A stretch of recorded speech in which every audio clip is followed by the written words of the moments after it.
Oke semuanya, selamat datang di video saya. Kali ini saya akan membahas tentang digital image processing.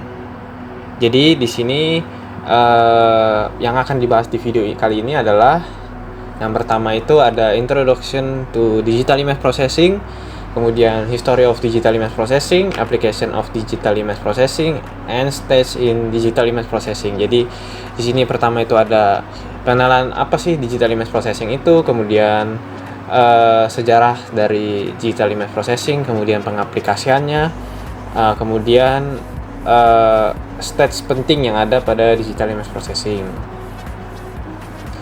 Kemudian yang langsung saja kita masuk ke poin pertama, yaitu introduction to digital image processing. Jadi sebenarnya yang pertama kali kita kenali itu adalah image. Di sini karena ada digital, ada image, ada processing. Di sini apa arti image itu? Jadi seperti misalnya kita mengambil sebuah gambar, maka hasil dari gambar tersebut adalah image, dan kamera yang kita gunakan adalah image sensor. Kemudian di sini image didefinisikan sebagai bentuk dua dimensi, two-dimensional function x and y, where x and y are spatial coordinates and f at any pair of coordinate x and y is called the intensity or gray level of the image at that point. Jadi image itu mengubah bentuk dari tiga dimensi menjadi bentuk dua dimensi, menjadi gambar dengan bentuk dua dimensi. Jadi di sini ada x and y sebagai posisi dan function f itu sebagai intensitas atau derajat keabuan dari gambar tersebut. Nah, di sini ilustrasinya ketika kita melihat sebuah objek tiga dimensi dengan jarak yang jauh dan jarak yang dekat. Di sini ada objek yang jaraknya lebih jauh dan objek yang jaraknya lebih dekat. Maka objek yang jaraknya lebih dekat akan tampak lebih besar dibanding objek yang jauh, sehingga objek yang jauh itu bentuknya lebih kecil jika direpresentasikan ke bentuk dua dimensi. Kemudian image sendiri dibagi menjadi dua, yaitu analog dan digital.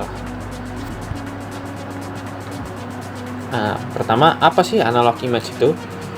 Analog image has continuous range of values representing position and intensity. Jadi mempunyai range yang kontinu dari posisi dan intensitas f-nya yang tadi. Contohnya adalah screen of CRT monitor. Nah, kemudian poin penting yang akan kita bahas kali ini yaitu digital image sendiri. Digital image itu merupakan x, y, and f dari digital image are all finite dan discrete. Jadi bentuknya digital image itu discrete.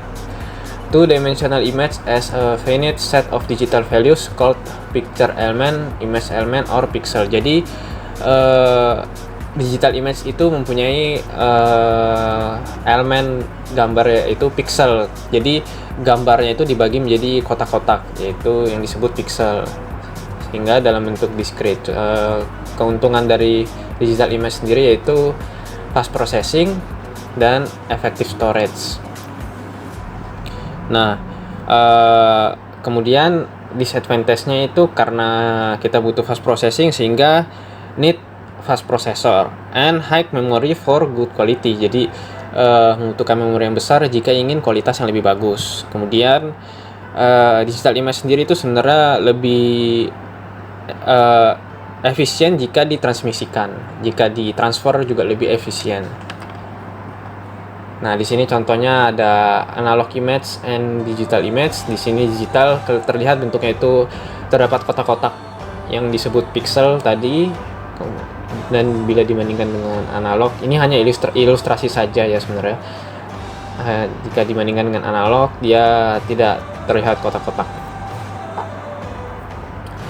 Nah, kemudian kita kan sebelumnya sudah mengetahui pertama itu ada image sendiri itu apa artinya, kemudian digital image, dan yang berikutnya adalah digital image processing. Jadi apa sih digital image processing itu?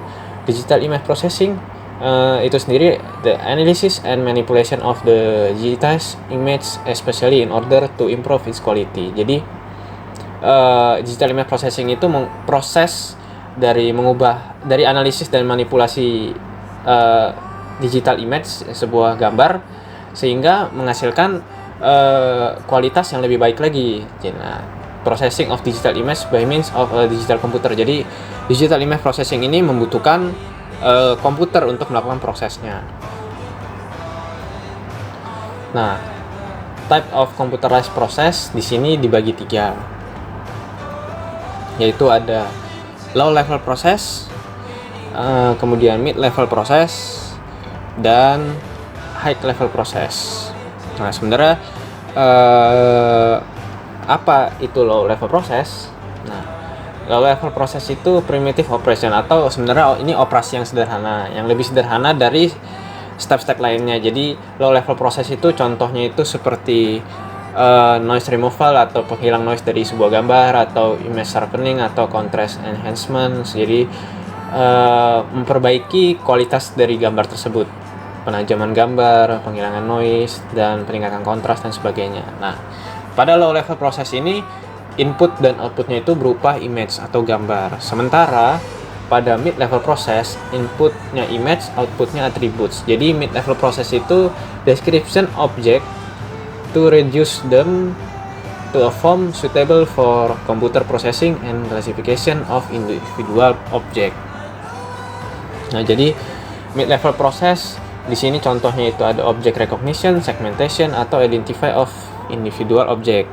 Nah, jadi mid level process itu seperti proses pengenalan objek, di mana hasil dari proses tersebut adalah sebuah atribut. Jadi objek ini dikenali sebagai bunga, atau objek ini dikenali sebagai hewan, atau objek ini dikenali sebagai orang. Jadi itu adalah mid level process, di mana inputnya sebuah gambar, kemudian outputnya itu sebuah atribut.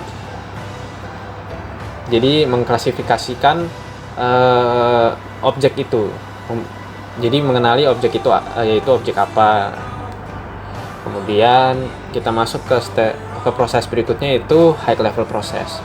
Nah, high level process di sini yaitu making sense of ensemble of recognized object as image analysis. Jadi high level process ini merupakan lanjutan dari mid level process, di mana inputnya sebuah atribut dan outputnya itu sebuah understanding. Jadi input dari mid level process masuk ke high level process, kemudian high level process berfungsi untuk memahami, jadi dari situasi yang ada pada gambar tersebut, seperti scene understanding atau autonomous navigation. Jadi dia bisa mengenali situasi dari atau kondisi yang ada pada gambar tersebut itu seperti apa, dengan memasukkan objek-objek dari hasil mid level process. Seperti misalnya autonomous navigation, misalnya dia mengetahui ada kondisi di mana ada objek, misalnya pada self driving car ya, misalnya ketika ada objek lewat, dia bisa mengetahui kondisi tersebut harus dihindari. Misalnya manusia lewat di depan mobil tersebut, maka kondisi tersebut harus dihindari. Nah, di situ masuk ke contoh high level process. Kemudian masuk ke history of digital image processing. Nah, jadi sejarah dari digital image processing itu pertama kali ditemukan pada 1920. One of the first application of digital imaging was in the newspaper industry. Jadi pertama itu digital image processing itu digunakan pada industri koran. Pictures were first sent by submarine cable between London and New York. Jadi pertama kali gambar dikirimkan menggunakan kabel, submarine kabel dari London dan New York. Bartline cable picture transmission system in the early 1920s reduced the time required to transport a picture across the Atlantic from more than a week to less than 3 hours. Jadi yang tadinya lebih dari 1 minggu bisa menjadi kurang dari 3 jam. Specialized printing equipment coded pictures for cable transmission and reconstructed them to at the receiving end telegraph printer. Jadi gambar tersebut masih mengandalkan printing equipment, di mana gambar tersebut ditransmisikan menggunakan kabel dan direkonstruksi ketika diterima oleh telegraph printer. Nah, initial problem in improving the visual quality on early digital pictures were sometimes related to the selection of printing procedure and the distribution of intensity level. Jadi, masalah pada improving kualitas dari gambar tersebut di era digital pictures, awal-awal digital pictures itu ditemukan, itu kadang terkait dengan printing prosedur dan distribution of intensity level, di mana mereka juga belum ditemukan komputer yang canggih, jadi komputer yang mampu untuk mengolah dari digital image tersebut, karena digital image processing membutuhkan komputer yang mumpuni untuk mengolah gambar tersebut. Nah, di sini contohnya itu ada a digital picture produced in 1921 from a coded type by a telegraph printer with special typefaces. Jadi di sini merupakan gambar pertama digital pictures yang diambil pada tahun 1921 oleh telegraph printer with special typefaces, ya. Kemudian di sini ada gambar kedua yang diambil pada tahun 1922, a tape perforated at the telegraph receiving terminal punch after the signal had crossed the Atlantic twice. Jadi gambar ini diambil pada 1922, di mana gambar ini memiliki kualitas yang lebih baik daripada gambar sebelumnya, tetapi masih memiliki derajat keabuan yang sedikit. Jadi di sini itu ada 5 derajat keabuan pada gambar tersebut. Jadi masih belum terlalu baik, sehingga dikembangkan pada tahun 1929 ini contoh sebuah gambar yang diambil tahun 1929 dengan 15 levels. Jadi meningkat menjadi 15 derajat keabuan. During this period, introduction of a system for developing a film plate via light beams that were modulated by the coded picture tape improved the reproduction process. Jadi pada periode ini dikenalkan sistem untuk mengembangkan sebuah film. Seperti film-film zaman dulu ya, yang menggunakan light beams. Kemudian di sini modern digital computers that back to only the 1940s with the introduction by John von Neumann. Nah, the first computer were powerful enough to carry out meaningful image processing tasks appear in the early 1960s. Improvement in computing technology and the one-set space race led to a surge walk in digital image. Jadi pada tahun 1960 ini komputer yang cukup mumpuni itu ditemukan untuk melakukan image processing tersebut, di mana sebelumnya itu kan kesulitan karena tidak ada komputer yang dapat untuk mengolah sehingga menghasilkan kualitas gambar yang lebih bagus. Kemudian di sini dapat dilihat sebuah gambar yang diambil oleh kapal luar angkasa Amerika yang namanya Ranger 7, diambil pada tanggal 31 Juli tahun 1964. Nah, gambar ini diambil 17 menit sebelum dia mendarat di permukaan bulan. Nah, pada gambar tersebut sudah mulai digunakan komputer untuk mengolah gambar tersebut.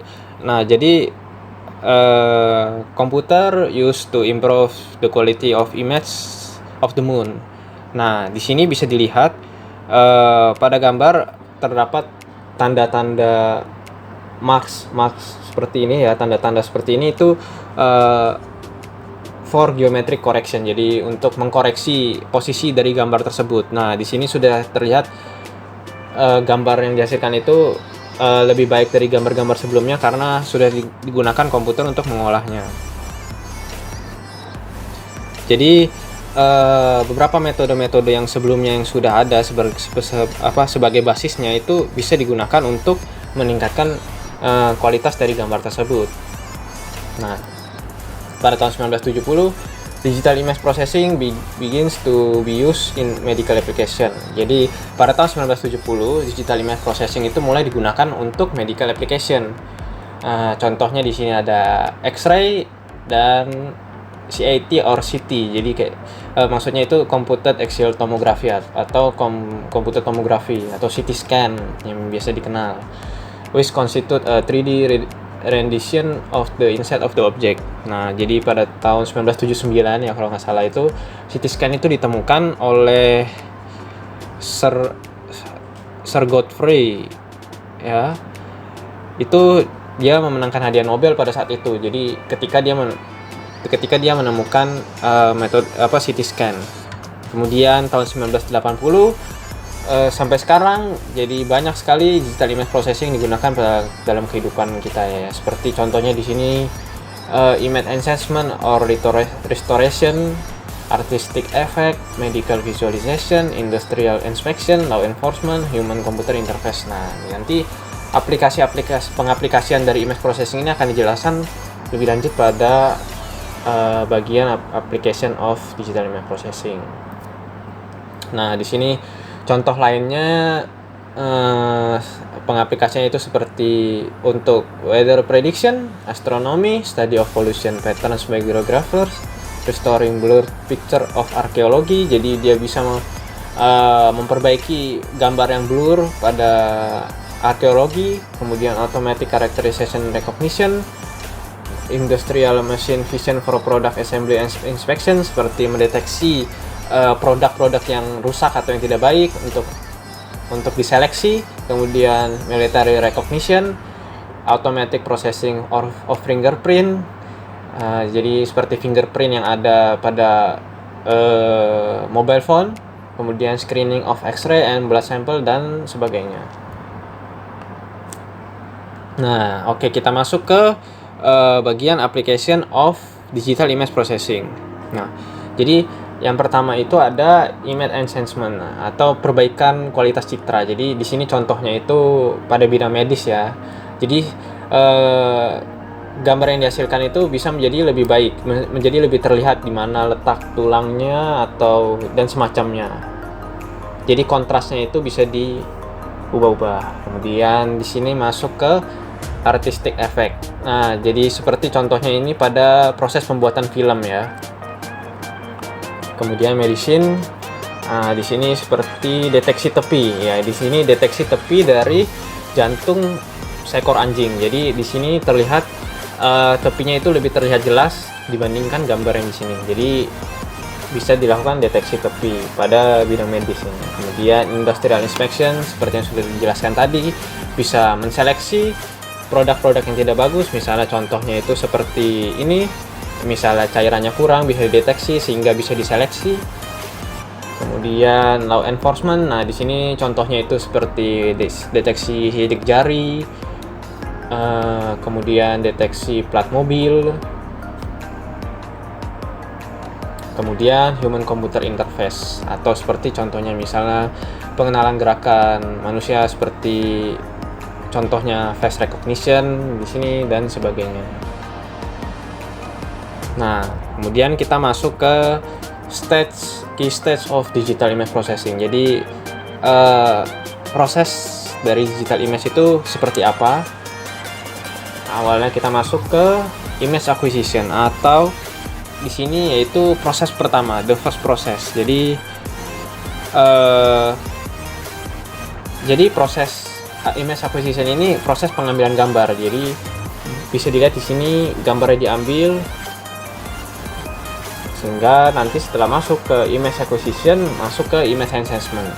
Di sini proses manipulating an image so that the result is more suitable than the original for a specific application. Jadi gambar yang dihasilkan itu bisa lebih baik dengan perbaikan kualitas citra.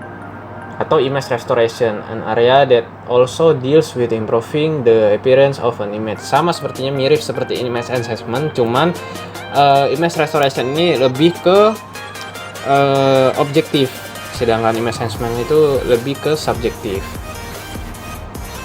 Jadi di sini contohnya ya perbaikan kualitas citra. Kemudian color image processing. Jadi di sini an area that has been gaining in importance because of the significant increase in the use of digital image over the internet. Jadi di sini Contoh dari color image processing seperti ekstraksi fitur yang ada pada proses pengolahan citra, kemudian wavelet transform for representing image in various degrees of resolution. Jadi wavelet transform ini digunakan untuk mengkompresi data dari sebuah gambar jadi image data compression for pyramidal representation. Jadi sebenarnya wavelet ini contoh-contohnya itu ada subband coding and multi resolution analysis atau pyramidal coding. Kemudian di sini compression, as the name implies, deals with techniques for reducing the storage required to save an image or the bandwidth to transmit it. Jadi kompresi ini data kompresi, jadi mengubah ukuran dari sebuah gambar menjadi lebih kecil sehingga mudah ditransmisikan atau disimpan. Seperti misalnya contohnya itu mengubah format gambar dari RAW menjadi JPEG sehingga menghemat memori yang digunakan. Karena kalau misalnya data gambar tersebut dalam bentuk RAW, maka ukuran dari gambar tersebut akan lebih besar dari format-format lainnya karena memang banyak informasi yang hilang dari proses pengubahan kompresi data tersebut. Tetapi di sini mata manusia itu dimanipulasi sehingga meskipun banyak data yang hilang, kualitas gambar yang dihasilkan itu hampir mirip dengan gambar dalam bentuk RAW. Jadi gambar dalam bentuk RAW memang hasilnya itu akan lebih baik, tetapi ukurannya juga lebih besar sehingga membutuhkan memori yang lebih besar sehingga bisa diubah menjadi bentuk JPEG atau bitmap atau PNG dan sebagainya untuk mengkompresi data dari gambar tersebut. Kemudian morphological processing. Jadi di sini morphological processing deals with tools for extracting image component that are useful in the representation and description of the shape. Nah, di sini contohnya itu fingerprint. Nah, jadi proses-proses sebelumnya itu input dan outputnya itu sebuah image. Sedangkan mulai dari morphological processing sampai object recognition, di situ inputnya itu bisa berupa atribut seperti yang sudah dijelaskan pada mid level process. Jadi bisa nanti outputnya itu bisa sebuah atribut, jadi belum tentu gambar sehingga nanti bisa mengenali sebuah objek. Di sini segmentation, partition an image into its constituent part of object. Jadi di sini pemisahan sebuah objek ya. Di sini terlihat objeknya itu terpisah dengan backgroundnya. Kemudian representation and description. Jadi di sini apa sih representation and description itu? Follow the output of segmentation. Jadi hasil output dari segmentation tadi, dari segmentation stage, which usually is raw pixel data. Jadi biasanya itu bentuknya raw, constituting either the boundary of region. Jadi seperti yang sudah dijelaskan tadi kan, morphological processing itu outputnya sebuah atribut. Maaf ya, outputnya sebuah atribut, bukan inputnya sebuah atribut. Kemudian sehingga bisa dihasilkan object recognition atau pengenalan objek. Jadi the process that assign a label to an object based on its descriptors. Jadi dia itu proses pengenalan sebuah objek sehingga objek itu bisa dikenali, misalnya sebagai orang atau sebagai mobil atau semacamnya. Ya biasanya proses pengenalan objek ini bisa menggunakan ya seperti metode TensorFlow dan metode-metode semacamnya. Oke, jadi gitu aja untuk video kali ini. Terima kasih buat kalian yang sudah menonton. Semoga kalian bisa menjadi sedikit lebih paham tentang apa itu digital image processing. Oke, sekian saja video kali ini. Terima kasih telah menonton.